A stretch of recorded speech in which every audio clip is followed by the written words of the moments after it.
In fact, Jesus, talking from a shepherd's point of view in John chapter 10, he says in verse 27 and verse 28, "My sheep hear my voice, and I know them, and they follow me." The first time that you heard somebody's voice, you really didn't know them.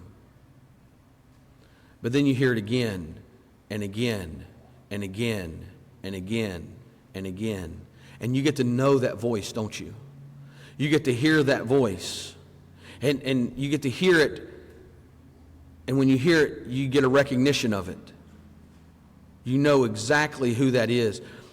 Back before the days of caller ID, when phones used to hang on a wall, somebody would call, and you'd pick up the phone, and you could hear that voice, and you could know who it was, couldn't you? You didn't have to look and just have to say, "Oh, that's that person."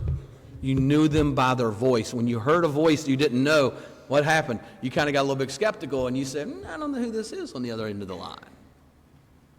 See, if we know what Jesus says, we know him and we're going to follow him, because he says, middle of this passage that's on the screen here, he says, "I gave them eternal life and they will never perish, and no one will snatch them out of my hand," because they're following him. They're progressing towards him. They're going after him. That's what they're doing constantly, because they know his voice and they want to be part of his life.